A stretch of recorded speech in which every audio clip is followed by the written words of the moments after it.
Lição número 2, a parte segunda-feira, falando sobre a redenção cara e o perdão abundante. Qual é o preço da salvação de um ser humano?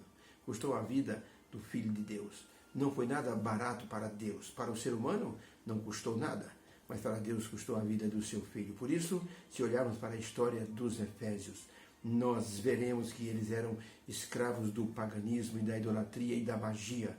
Eles adoravam ídolos e estavam fazendo assim rituais que ofereciam culto aos demônios. Por isso, o apóstolo Paulo, ele dizia que as pessoas que foram salvas por Jesus, eles estavam mortos nos pecados e foram ressuscitados pelo poder divino através de Cristo Jesus. Era como se eles fossem zumbis e Jesus os resgatou desse estado de morte para o estado assim de vida e possibilidade de vida eterna. Por isso o apóstolo Paulo dizia: a redenção foi cara e o perdão foi abundante por causa da graça. Conta-se que nos tempos perigosos em que haviam piratas no meio do mar, um navio foi feito assim prisioneiro de uma esquadra pirata. E todos os que estavam no navio foram vendidos como escravos. O missionário Vicente de Paula estava em um desses navios. Foi vendido para um patrão muçulmano. E esse patrão muçulmano descobriu que Vicente de Paula tinha um coração muito bondoso. A forma gentil, cortês como ele tratava as pessoas chamou a atenção do seu patrão. E seu patrão disse: Vicente, eu quero lhe propor uma coisa. Vejo que você tem um bom coração. É um homem bom. Você é meu escravo aqui. Eu lhe ofereço a liberdade se você se tornar muçulmano. Eu transformo você em um cidadão, assim, de primeira classe aqui em meu país. Vicente de Paula diz: patrão, eu prefiro morrer como escravo do que abandonar o meu Deus e a minha religião, que é o cristianismo. O apóstolo Paulo, ele via que os efésios, eles tinham motivos para agradecer a Deus. E Paulo escreveu uma carta porque alguns dos efésios estavam voltando para a idolatria. E isso preocupou o apóstolo. Por isso, ele escreveu uma carta sermão, admoestando, exortando, para que as pessoas estivessem olhando para Jesus, o autor e consumador da fé. Foi nesse sentido que Paulo, então, mostrou que a redenção se tornou, assim, muito cara para Deus. E o perdão se tornou abundante. A pergunta número 2 tem o seguinte enunciado: como a palavra redenção, que foi mencionado por Paulo em sua carta, em Efésios 1, versos 7 e 8, como esta palavra redenção é mostrada em outros textos do Novo Testamento e que ideia geral essa palavra nos traz. Vamos ler os textos? Efésios 1, 7 e 8 diz assim: em quem nós temos a redenção pelo seu sangue, a saber, a remissão dos pecados, segundo as riquezas de sua graça, que ele fez abundar para conosco em toda sabedoria. Colossenses 1, 13 e 14, Paulo escreveu: o qual nos tirou da potestade das trevas e nos transportou para o reino do Filho do seu amor, em quem nós temos a redenção pelo seu sangue, a saber, a remissão dos pecados. Escrevendo a Tito, Paulo escreveu em Tito 2, verso 13 e 14 o seguinte: aguardando a bem-aventurada esperança e o aparecimento da glória do grande Deus e nosso Salvador Jesus Cristo, o qual se deu a si mesmo por nós, para nos remir de toda iniquidade e purificar para si um povo especial, zeloso de boas obras. E, finalmente, Hebreus 9, verso 15, o apóstolo Paulo escreveu: e por isso Jesus é mediador de um novo testamento, para que intervindo a morte para a remissão das transgressões, os chamados recebam a promessa da herança eterna. Então a pergunta é: como a palavra redenção, usada em Efésios 1, 7 e 8, ela se combina com outros textos onde mostra a palavra redenção?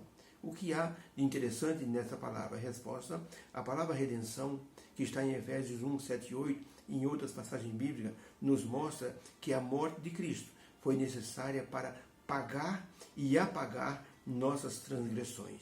A ideia geral é que o sangue de Cristo nos purifica por causa da graça divina, que foi derramada de forma abundante sobre nós, os pecadores. Os pecadores não mereciam o perdão, mas a graça veio e concedeu esse perdão de forma gratuita. Por isso, Não é necessário fazer penitências, longas orações ou jejuns sem fins para que Deus nos perdoe. O perdão já está garantido pela morte do Senhor Jesus Cristo. Quando aceitamos Jesus, Ele nos perdoa e nos justifica. Ele transforma a nossa vida na vida do Senhor Jesus Cristo. Por isso, a palavra redenção tinha o significado relacionado com a compra de um escravo e para dar liberdade a esse escravo. Quando o leiloeiro anunciava o preço de um escravo, alguém dizia, eu compro. Essa expressão, eu compro, era símbolo de redenção.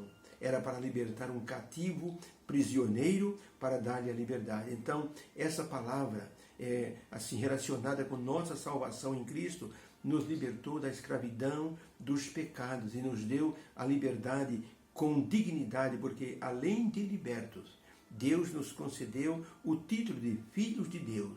Por isso João diz, a todos quanto receberam, deu-lhes o poder de serem chamados filhos de Deus, a saber, os que creem no seu nome, ampliando assim o conceito da redenção, onde a graça atuou para nos alcançar, mesmo sem merecimento da nossa parte.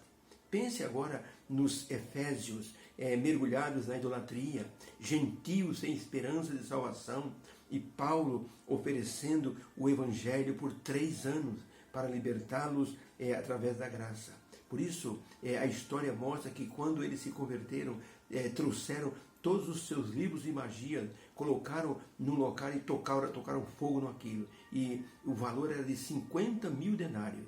Na lição passada, isso significava 50.000 dias de trabalho.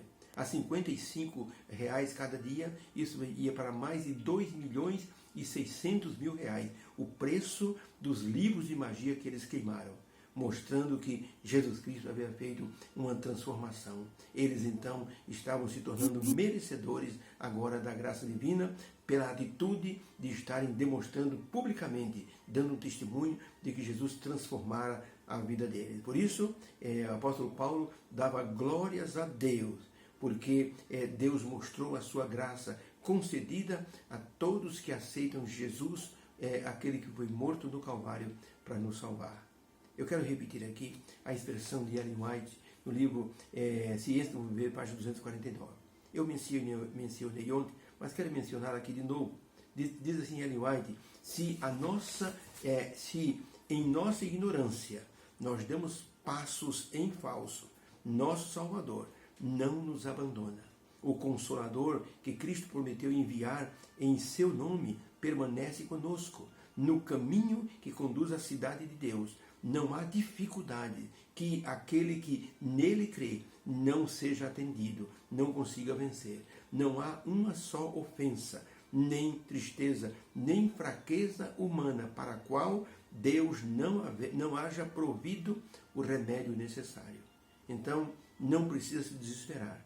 Deus tem o remédio para cada tristeza, para cada depressão, para cada dor de consciência, para cada sensibilidade que a pessoa tem com respeito ao pecado. No passado, um rico comerciante estava em um navio que transportava muitos escravos, que ia para a Inglaterra, para serem vendidos no mercado de escravos. Aquele senhor se aproximou de um jovem que lhe chamou a atenção, conversou com ele longamente, soube de sua história. Era um moço que havia sido retirado do seu país à força e vendido como escravo. Aquele homem, aquele comerciante, foi até a pessoa que tinha o poder sobre os escravos e perguntou quanto aquele escravo valia. Como era jovem o escravo, o valor era o mais alto que havia sobre todos os escravos. Aquele comerciante dizia, eu pago o valor. Comprou o jovem, o homem deu o recibo, o comerciante foi até o jovem escravo e disse para ele, eu acabei de comprar você, está aqui o recibo, você agora é um homem livre. O escravo caiu ajoelhado aos pés do comerciante, abraçou as pernas daquele homem e disse, eu lhe servirei pelo resto da vida, pela gratidão da liberdade que o Senhor me deu. Eu não merecia, e o Senhor fez isso comigo. Isso se chama graça, quando nós não merecemos, e Deus nos perdoa, nos restaura e nos coloca na situação de filhos de Deus, filhos amados. Por isso, nessa semana, Nós estamos estudando sobre a liberdade e a salvação centralizada no Senhor Jesus Cristo. Quando olhamos para o nosso caso, para a nossa condição anterior e o que Deus ofereceu para todos nós, nós avaliamos que a redenção foi cara e a graça foi abundante para que ela nos alcançasse e Jesus então nos considerasse salvos através do seu sacrifício. Deus nos abençoe. Possamos ter entendido que a salvação foi cara e que o perdão foi abundante para todos nós. Obrigado, meu Deus, por essa graça maravilhosa.